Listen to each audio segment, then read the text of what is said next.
اب ذرا دیکھیں میرے حضور کتنی عظیم ہیں کہ وہاں حضرت یعقوب بھی موجود ہیں، ان کی امامت فرما رہے ہیں، حضرت اسماعیل بھی موجود ہیں، ان کی امامت بھی فرما رہے ہیں، حضرت یوسف بھی موجود ہیں، حضرت موسیٰ کلیم اللہ بھی موجود ہیں، عیسیٰ روح اللہ بھی موجود ہیں، سب کی امامت فرما رہے ہیں۔ حضرت یوسف بھی موجود ہیں جن کی حسن و جمال میں مثال ہے، اور حضرت یوسف کی حسن و جمال میں مثال ہے، سارے نبیوں کی الگ الگ مثال ہے۔ وہاں پر یہ بتا دیا گیا کہ سارے نبی اپنی جگہ پر، مگر سارے نبیوں کا امام مصطفیٰ ہے۔ حضرت یوسف کے حسن و جمال کا یہ عالم تھا کہ جب حضرت زلیخا نے حضرت یوسف سے محبت کیا تو مصر کی عورتوں نے تانا دیا کہ تم ایک جسے غلام بنایا گیا اس سے محبت کر رہے ہو۔ تو حضرت زلیخا نے کہا میرے یوسف کے بارے میں تم تانا دیتی ہو، میں کچھ جواب نہیں دے رہی ہوں، میں تمہارے سامنے اپنے یوسف کو گزاروں گی، اور تمہارے ہاتھ میں ایک سیب دیا جا رہا ہے، ایک چھری دی جا رہی ہے، جب میرا یوسف گزرے گا تو تمہیں کچھ نہیں کرنا ہے، سیب کو کاٹنا ہے۔ جب حضرت یوسف گزرے تو جمال یوسفی کو وہ عورتیں برداشت نہ کر سکی، اپنے سیب کو کاٹنے کے لیے ابو بکر کی آنکھ چاہیے۔ تو غوث پاک کی کرامت اور ان کے کمالات کو سمجھنے کے لیے دل میں غوث پاک کی محبت چاہیے۔ حضرت غوث پاک رضی اللہ تعالیٰ عنہ کے زمانے میں ایک عیسائی نے ایک مسلمان کو پکڑا اور کہا کہ تم تو ہمارے نبی سب سے افضل ہیں، ہمارے نبی نے حضرت عیسیٰ نے تو مردے کو زندہ کیا ہے، تمہارے نبی نے تو زندہ نہیں کیا،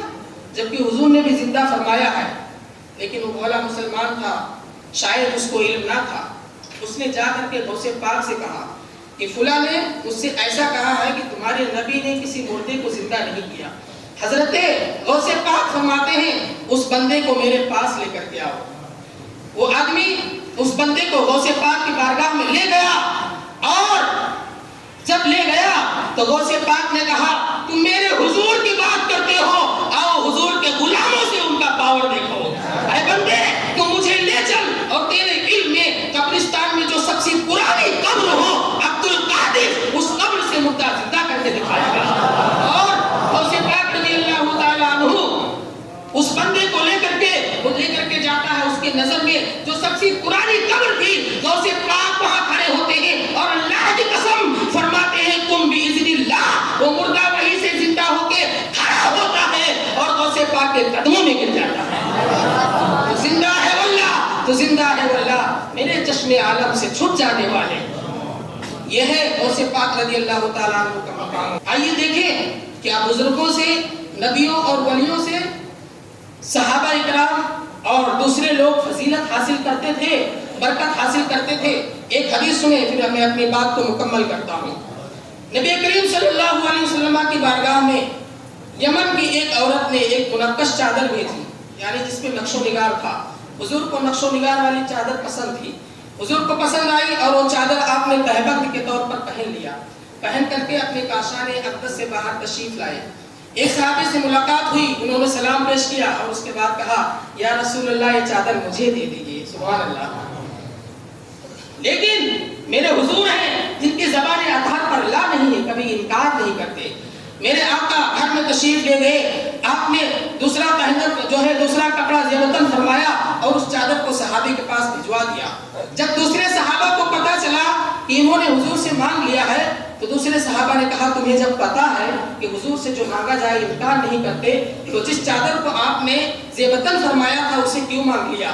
ذرا صحابی کا جواب سنیے، انہوں نے کہا میں نے اسے استعمال کے لیے نہیں مانگا ہے، میں نے دیکھا کہ یہ حضور کے جسم اطہر سے لگ گئی ہے، میں نے سمجھا کہ موقع غنیمت ہے، اس چادر کو فوراً ہی لے کر کے میں نے اپنی اہلیہ کو دے دیا ہے اور اپنے خاندان کو وصیت اور نصیحت کر دیا ہے کہ اے لوگوں میں نے اپنی آنکھ سے دیکھا ہے کہ اس چادر کو حضور نے پہنا تھا، اب جب میرا انتقال ہوگا تو اور کپڑے میں نہیں مجھے اس چادر میں دفنایا جائے گا۔